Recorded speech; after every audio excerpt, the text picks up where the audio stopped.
Gardening کہتے ہیں کہ گھر کے اندر ہی گملے لگا کے ہمارے کچھ دوستوں نے کیا ہوا, میں نے جا کے دیکھا بھی.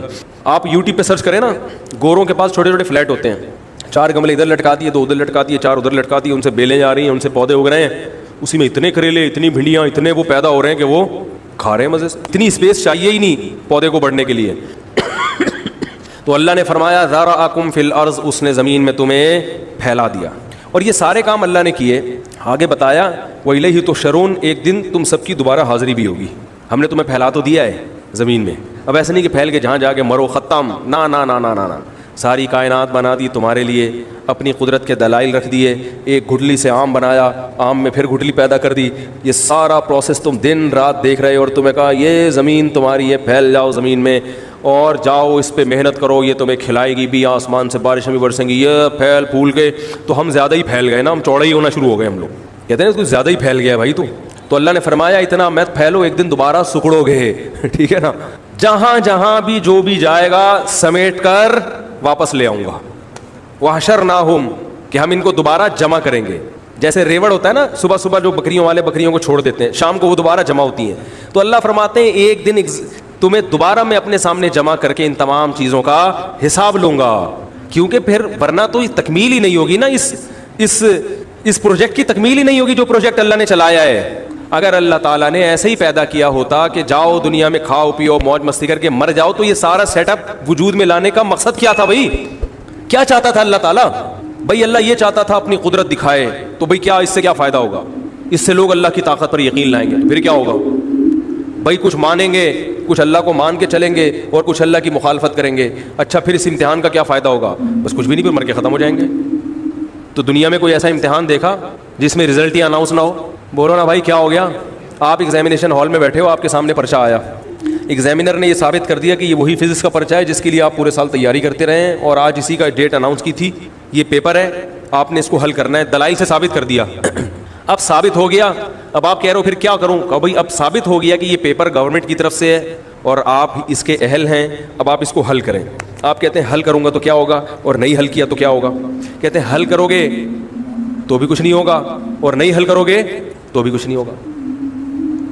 یا وہ کہتا ہے حل کرو گے تو پاس ہو جاؤ گے, حل نہیں کرو گے تو فیل ہو جاؤ گے. بھائی پاس ہو گے کیا ملے گا, فیل ہو کے کیا ملے گا؟ کہنے کچھ نہیں ملے گا. تو آپ اس پیپر کا جہاز بناؤ گے پھونک مار کے, کیا خیال ہے؟ بولے کہ اس پیپر حل کرنے سے تو مجھے کچھ نہیں مل رہا, لیکن اس کا جہاز بنا کے پھونک مار کے اڑانے سے پھر بھی تھوڑی سی ذہنی تفریح ہو رہی ہے.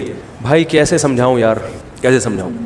یہ سب باتیں وہ ہیں جو گورا کر رہا ہے اور ہم اس کو سلوٹ کر رہے ہیں کہ یار بڑے اچھے ہیں گورے, جیپنیز بڑے اچھے, فرانسیسی بڑے اچھے. وہ یہی کہہ رہے ہیں, کائنات پہ ریسرچ تو بہت کر رہے ہیں, اس ریسرچ کا رزلٹ نکل کے خالق تک پہنچے, یہ تکلف کرنے کے لیے تیار نہیں ہے. میں نے پرسوں یوٹیوب پہ ایک ویڈیو دیکھی اس کائنات کے بارے میں, بڑی عجیب, اتنی بڑی کائنات, اتنی بڑی, ختم ہی نہیں ہو رہی. ایک کہکشاں کا فاصلہ ایک کنارے کا دوسرے کنارے سے اتنا ہے نوری سال. روشنی 3,86,000 کلومیٹر ایک سیکنڈ میں طے کرتی ہے, تو ایک سال میں کتنا طے کرے گی؟ اور ایسے اربوں سال کتنے ستارے ایسے ہیں کہ ان کی سے نکلنے والی تیز روشنی ایک سیکنڈ میں 3,86,000 کلومیٹر فی گھنٹہ کی رفتار سے سفر کر رہی ہے, مگر جب سے کائنات بنی ہے وہ اب تک وہ روشنی زمین تک نہیں پہنچی. وہ ٹریولنگ پہ ہی ہے, سفر ہی کر رہی ہے, وہ قصر نمازیں ہی ادا کر رہی ہے. اتنی بڑی کائنات. اور چلو حجم زیادہ ہوتا, اندر کوئی نظام سسٹم نہ ہوتا, تو ہم کہتے ہیں خود سے پہاڑ وجود میں آ گیا, بڑا سا پہاڑ, اندر سسٹم نہیں. سسٹم اتنا پیچیدہ, 9 لاکھ گنا بڑا ہے سورج زمین سے, اور آگ کا گولا ہے, جل رہا ہے. اتنا ٹیمپریچر کہاں سے آ رہا ہے بھائی؟ یہ جل کے ختم کیوں نہیں ہو رہا؟ ایندھن کہاں سے آ رہا ہے؟ تھوڑی سی گیس ہلکی کرو, چولہا ہمارا غائب ہوتا ہے کہ نہیں ہوتا؟ پنجاب میں سردیوں میں گیس غائب, اتنا ایندھن جل رہا ہے. اور یہ ایک سورج, اس سے لاکھوں گنا بڑے بڑے اور سورج موجود ہیں, سورج سے لاکھوں گنا بڑے ہیں. ایسا آگ برس رہی ہے ان میں, کہاں سے جل رہا ہے, یہ جل کے ختم کیوں نہیں ہو رہا بھائی؟ کیا اللہ تعالیٰ کا ایک نظام ہے اتنے, اور ہوا میں گھوم رہے ہیں. وہ ویڈیو میں نے دیکھا, اس پہ کچھ ریسرچ تو میں نے پہلے سے بھی پڑھی ہوئی تھی, کافی دلچسپ, کہ یہ جو سائنسدان اب تک کہکشاؤں تک پہنچے ہیں نا, کہ یہ کہکشاں پھر اتنی ساری کہکشائیں مل کے ایک نیا سسٹم بنا رہی ہیں, کہہ رہے ہیں ابھی تک یہ بھی نہیں پتا ہے کہ یہ پورا سسٹم بھی کسی مرکز کے گرد تو نہیں گھوم رہا کہیں. کیونکہ پہلے سائنسدان بولتے تھے سورج نہیں گھوم رہا, قرآن میں تو آتا ہے نا سورج بھی چل رہا ہے. پہلے وہ کہتے تھے صرف زمین گھوم رہی ہے اور زمین سورج کے گرد گھوم رہا ہے. پھر پتا چلا بھائی زمین سورج کے گرد, اور سورج زمین کو اپنے گرد گھماتے ہوئے بھی کسی اور چیز کے گرد گھوم رہا ہے. پھر پتہ چلا جس چیز کے گرد گھوم رہا ہے وہ سورج کو اپنے گرد گھماتے ہوئے کہیں اور گھوم رہی ہے. یہ گراریاں نہیں ہوتی ہیں ایک گراری سے دوسری گراری, پورا سسٹم ہے. اور ایسا مقناطیسی نظام ہے, ایسا بیلنس ہے. للشمس ينبغي لها ان تدرك القمر ولا الليل سابق النهار, نہ سورج چاند سے ٹکراتا ہے اور نہ دن رات سے پہلے آتی ہے. یہ حرکت میں ہی تو برکت ہے نا, ہر چیز کو گھمایا ہوا ہے لٹو کی طرح. اچھا وہ ایک دن وہ ماہر ارضیات کو انگلش میں کیا کہتے ہیں؟ زیولوجسٹ کہتے ہیں میرا خیال ہے, جو ارضیات کے ماہر ہوتے ہیں, جیولوجسٹ. کچھ دن پہلے آئے ہوئے تھے تو میری عادت ہوتی ہے جو اس ٹائپ کی چیزیں آتی ہیں نا ان کا خون نکالتا ہوں, یعنی ان سے معلومات اتنی لیتا ہوں کہ وہ تھک جاتے ہیں. تو وہ زمین کو آپ, میں نے کہا ایک دن ہم نے زمین کو یہاں سے کھودنا شروع کریں تو امریکہ جا کے نکل آئیں گے. ظاہر کھودتے کھودتے زمین گول ہے نا, نہیں نکلیں گے, نہیں نکلیں گے. اتنا تو مجھے بھی پتا تھا کہ جب زمین کے مرکز میں پہنچیں گے تو وزن زیرو ہو جائے گا نا, تو پھر تو اوپر چڑھنا پڑے گا. نیچے تو چلو سمجھ میں آ رہا ہے, اوپر کون چڑھے گا؟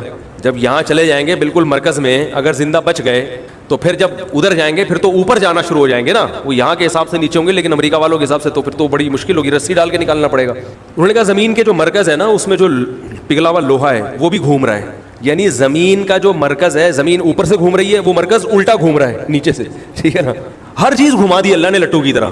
اس سے یہ مقناطیسی لہریں بنتی ہیں نارتھ اور ساؤتھ پول پہ, جو ہم جو وہ جو کرتے ہیں نا وہ ایک ہی ڈائریکشن رہتی ہے. اس کا فائدہ کیا ہے؟ پرندوں کو سفر میں آسانی رہتی ہے, پرندوں کو سفر میں آسانی رہتی ہے. تو پرندوں کا نظام چلانے کے لیے اللہ نے زمین میں تانبے کو پگھلا کے ایک پگھلی ہوئی گیند ہے جو لٹو کی طرح گھوم رہی ہے, ہر چیز گھوم رہی ہے بھائی. یہاں تک کہ جب سائنسدانوں نے ذرے کو توڑا ہے, توڑ کے چھوٹا کیا, دیکھ کے حیران رہ گئے کہ ذرہ بھی جامد نہیں ہے, نیوکلیس ہے, اس کے گرد الیکٹران گھوم رہے ہیں. ارے جو نظام کائنات کا وہی ذرے کا بھی وہی نظام ہے, اس پہ بھی چارج ہے, وہ بھی زندہ ہے, حیات ہے اس میں بھی الیکٹران ہے اور وہ نیوکلیس کے گرد گھوم رہے ہیں, اس پہ بھی چارج ہے. انہی الیکٹرانوں کو دھکا دے دیتے ہیں, ادھر سے ادھر چلے گئے, اس نے سامنے والے کو پش کیا, وہ ہے نا تپڑ ہے تو پاس کر ورنہ برداشت کر. تو اس اصول سے بجلی بننا شروع ہو جاتی ہے. بھائی بجلی میں جب کرنٹ آتا ہے تو وہ الیکٹرانوں کی حرکت ہوتی ہے نا, تو کرنٹ پیدا ہوتا ہے. میں سائنسدان نہیں ہوں, نہ مجھے پتا ہے, میں دیسی اسٹائل میں بات کرتا ہوں. کمنٹس لوگوں کے آتے ہیں دیکھو سائنسدان کیا بتا رہے ہیں ہمیں. تو وہ تپڑ ہے تو پاس کر ورنہ, وہ الیکٹران دھکا دیتا ہے, بولتے ہیں تپڑ ہے تو پاس کر ورنہ برداشت کر. وہ کہہ رہے ہیں برداشت نہیں کر سکتا, آگے پاس کر دوں گا میں.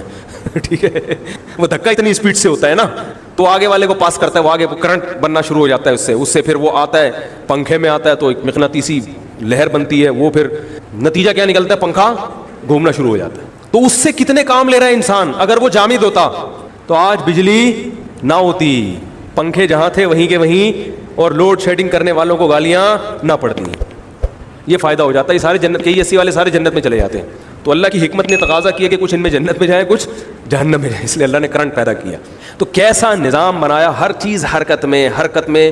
تبھی قرآن کہہ رہے ہیں واختلاف اللیل والنہار, بار بار قرآن میں اختلاف کا ذکر کرتا ہے کہ اس کائنات میں سکون نہیں ہے, اختلاف ہے. یہ اختلاف کا تذکرہ قرآن کیوں کر رہا ہے؟ ہر چیز متحرک ہے. کل فی فلک یسبحون, قرآن کہہ رہے ہیں جتنے ستارے سیارے ایک دائرے میں تیر رہے ہیں. تیرنے کا مطلب جیسے کوئی سوئمر ہے نا, وہ بڑی مزے سے سوئمنگ کر رہا ہوتا ہے. جب آپ بائی روڈ چلتے ہیں تو کھڈا بھی آتا ہے, اسپیڈ بریکر بھی آتا ہے, تو چلنا بڑا مشکل ہوتا ہے. جب سوئمنگ کرتے ہیں تو نہ کوئی کھڈا اور نہ کوئی اسپیڈ بریکر. تو اللہ نے تیرنے کا ذکر کیا قرآن میں کہ یہ جتنے ستارے سیارے ہیں تیر رہے ہیں. کیا مطلب؟ ایسے تمیز سے چل رہے ہیں کہ نہ کوئی آگے اسپیڈ بریکر ہے اور نہ کوئی کھڈا, ایسے سفر کرتے چلے جا رہے ہیں, ایسے تیرتے ہوئے جا رہے ہیں. تو حرکت, ہر چیز میں حرکت. اس سے ایک ٹیکنیکل پوائنٹ کی بات پتہ چلتی ہے, بتا دوں. ارے بھائی لوگ مجھے کہتے ہیں درس قرآن چھوڑ کے کیا شروع کر دی. یہ قرآن سے ہی اخذ ہو رہی ہیں ساری چیزیں. یا تو میں اگر صرف اس طرح سے درس دینا الحمدللہ رب العالمین, تمام تعریفیں اللہ کی, تمام جہانوں کا پالنے والا ہے, تو بس ختم ہو گئی درس. تو یہی تو علم کی بات ہوتی ہے نا کہ آپ اس سے کیا کیا اخذ کر رہے ہیں. اس سے ہی پتہ چلا میرے بھائی کہ اس کائنات کا جو نظام ہے اس کی روح کس پر ہے؟ حرکت پر ہے. اگر حرکت نہیں ہوگی تو تباہی کی طرف ہر چیز جائے گی. تو انسانوں میں بھی وہ صحت مند رہتا ہے جو متحرک رہتا ہے. سمجھ میں آ گیا تو تڑپ جاتے ہیں. جو صبح اٹھ کے حرکت کرتا ہے, نماز کے لیے آتا ہے, پھر دفتر جاتا ہے, پھر وہاں بھی کچھ حرکت کرتا ہے, کمپیوٹر پہ جا کے بیٹھ نہیں جاتا بس 3 گھنٹے کے لیے. جو حرکت کرتا رہے گا نا, چلتا پھرتا رہے گا, بولتا سنتا دیکھتا حرکت کرتا, ہاں جب تھک جائے تو سو جائے, پھر دوبارہ سے حرکت میں آ جائے, تو وہی صحت مند رہے گا. آج جو صحتیں خراب ہو رہی ہیں, کیوں ہو رہی ہیں؟ بولتے کیوں نہیں بھائی؟ لوگ کہتے ہیں ہم تو حرکت کرتے ہیں, ہم تو صبح آفس جاتے ہیں 2 گھنٹے کمپیوٹر پہ بیٹھ کے ہماری آنکھیں بھی حرکت کرتی ہیں, ہماری انگلیاں بھی کی پیڈ پہ حرکت کرتی ہیں. تو میں ان سے کہتا ہوں کہ آپ کی انگلیاں موت تک صحت مند رہیں گی, انگلیوں کے مسل بالکل ٹھیک رہیں گے, گھٹنے جواب دے جائیں گے. یا تو گھٹنوں سے کی پیڈ کے بٹن دبایا کرو, کیا خیال ہے, یا ناک سے دبا لیا کرو, یا کونیوں سے دباؤ. بھائی جو چیز حرکت کر رہی ہے پھر وہی ہوگی, ٹھیک, انگلیوں کے جوڑ صحیح رہیں گے, اور وہ بھی 2-4 جو استعمال میں آ رہی ہیں, چھوٹی انگلی تو استعمال میں آتی نہیں ہے, تو یا تھوڑی بہت پلکیں سیٹ رہیں گی. تو میرے بھائی کمر کو ٹھیک رکھنا ہے تو کمر حرکت میں لانا ضروری ہے, کیا خیال ہے. گھٹنے صحیح رکھنا ہے تو گھٹنوں کو حرکت میں لانا, دماغ صحیح رکھنا ہے تو دماغ کو حرکت میں سوچ کے لانا ضروری ہے. آج لوگ دماغ تیز کرنے کے لیے خمیرہ گاؤ زبان تو کھاتے ہیں. میں یہ اس لیے کہہ رہا ہوں تاکہ پتہ چل جائے کہ دماغ تیز ہوتا ہے خمیرہ گاؤ زبان سے, ورنہ لوگ کہاں کھاتے ہیں لوگوں کو پتہ ہی نہیں ہے. اور دماغ تیز کرنے کے لیے بادام کھاتے ہیں. دماغ تیز کرنے کے لیے سب سے پہلے ضروری ہے کہ دماغ کو حرکت میں رکھا جائے. اور دماغ کی حرکت کیسے ہوتی ہے؟ ایسا نہیں کہ گردن یوں ہی ہلانا شروع کر دیں, حرکت میں سوچنے سے. یعنی جس چیز کو جس کام کے لیے پیدا کیا اسے اس کام میں استعمال کیا جائے. جو سوچتے نہیں ہیں نا, دماغی کام نہیں کرتے, دماغ ان کا, تبھی جو زیادہ سوتے ہیں نا کند ذہن ہو جاتے ہیں, کیونکہ سونے میں دماغ کام نہیں کر رہا ہوتا. یہ جو زیادہ نیند ہے یہ انسان کی صحت کے لیے نہ صرف یہ کہ مفید نہیں ہے بلکہ بیڑا غرق کر دیتی ہے انسان کی صحت. پاگل ہو جاتے ہیں وہ, کچھ سوچنے سمجھنے کی صلاحیت نہیں رہتی. تو کم سویا کرو, جتنی ضروری اتنی تو لازمی سو, ورنہ وہ ایسا نہ ہو کہ اتنا کم سوئیں کہ جو ضروری نیند ہے وہ بھی نہ ہو, تو پھر بالکل ہی تباہی ہے, وہ تو اور زیادہ نقصان ہے. تو نہ دماغ استعمال ہو رہا ہے نہ زبان استعمال ہو رہی ہے. ہاں ہو رہی ہے. اچھا دیکھو, جو خطیب ہوتے ہیں نا ان میں بولنے کی طاقت بڑھ جاتی ہے, بولنے کی طاقت بڑھ جاتی ہے گھنٹوں. ابھی میرا 2 گھنٹے کا بیان ہوا جمعے کا, تو کسی نے کہا, کوئی سامنے بیٹھا ہوا بھی ہے, نیچے کسی کے کمنٹس تھے, تو جمعے میں ماشاءاللہ 2 گھنٹے یہ ہال بھرا ہوا تھا نا, کافی لوگ بیٹھے ہوئے تھے. تو وہ جو نیگیٹو کمنٹس والے ہوتے ہیں نا, وہ ان کی ہر چیز کو نیگیٹو, وہ یہ لکھ دیتے ہیں ماشاءاللہ مفتی صاحب کا اسٹیمنا دیکھو 2 گھنٹے سے بول رہے ہیں. لیکن جس کو منفی سوچ ہے نا وہ کہے گا کہ یہ شو مارنے کے لیے بس کیمرے کے سامنے بیٹھے ہیں, سامنے بندہ کوئی بھی نہیں.